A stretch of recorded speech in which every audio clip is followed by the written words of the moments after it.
आज हम TV show the day of the jackal के 5वें एपिसोड पर बात करने वाले हैं। हाँ बिल्कुल, और हमारे पास एपिसोड की कहानी तो है ही, साथ में एक्टर्स के कुछ दिलचस्प अनुभव भी हैं। तो आज का मकसद सिर्फ कहानी बताना नहीं है, बल्कि ये समझना है कि इस एपिसोड में खास क्या है। सही कहा, खासकर वो जो बियांका और जयकाल के बीच चूहे बिल्ली का खेल चल रहा है, वो कैसे एक नए तनावपूर्ण लेवल पर पहुंचता है और किरदारों पर क्या असर पड़ता है, कहानी किधर जा रही है, ये सब देखेंगे। बिल्कुल। तो एपिसोड की शुरुआत टेलन में होती है।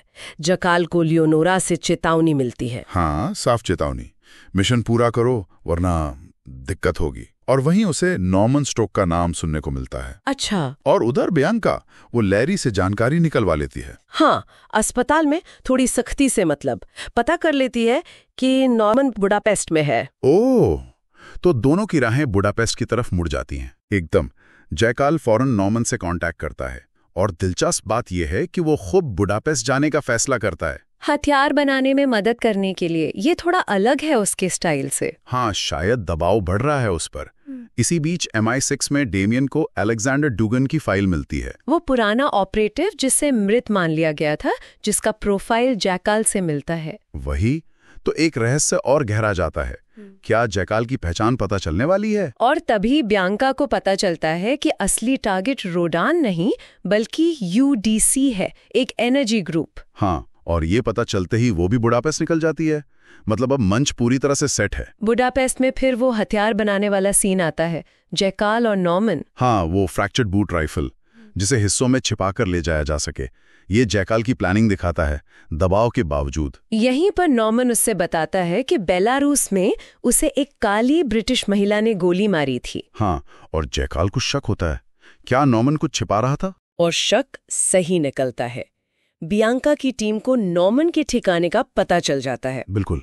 और ऐन मौके पर जयकाल बियांका को देख लेता है, नॉर्मन को चेतावनी देता है और बस आमना सामना होते होते रह जाता है, लेकिन गोलीबारी शुरू हो जाती है। हाँ, और उसमें नॉर्मन पकड़ा जाता है। बियांका को जयकाल का सामान भी मिलता है, वो बहुत करीब है। लेकिन इससे पहले कि नॉर्मन कुछ बता पाए, जयकाल उसे मार देता है। ओह, तो नॉर्मन का किरदार यहीं खत्म, जो इतने एपिसोड से इतनी अहम कड़ी था। हाँ, ये बहुत बड़ा मोड़ है। नॉर्मन एक तरह से जयकाल और उसके क्लाइंट्स के बीच का पुल था। उसके हटने से जयकाल अब और अकेला है, शायद और ज्यादा खतरनाक भी। और बियांका के लिए भी एक बड़ी नाकामी है, अहम गवाह हाथ से निकल गया। बिल्कुल। और फिर वो पीछा शुरू होता है, घोड़े पर। हाँ, वो सीन। पीछा रात में भी जारी रहता है। जयकाल कुछ लोगों को मारता है और फिर पानी में कूद जाता है। बियांका गोली चलाती है, पर जयकाल का इस तरह, मतलब इतने करीब आकर बच निकलना, उसके लिए एक बहुत बड़ी हार थी। ये उसके किरदार की मजबूती और कमजोरी दोनों दिखाता है। बिल्कुल। और लेकिन एपिसोड का अंत, वो तो सबसे अप्रत्याशित है।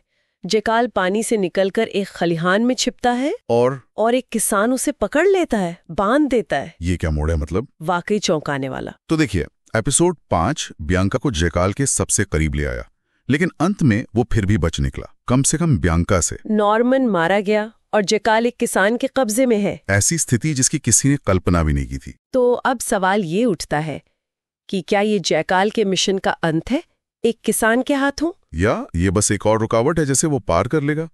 ये सोचना वाकई दिलचस्प है। और इस करीबी मुठभेड़ और नाकामी का बियांका की रणनीति पर, उसके इरादों पर क्या असर पड़ेगा? हाँ, ये सवाल हमें अगले एपिसोड के लिए सोचने पर मजबूर करते हैं।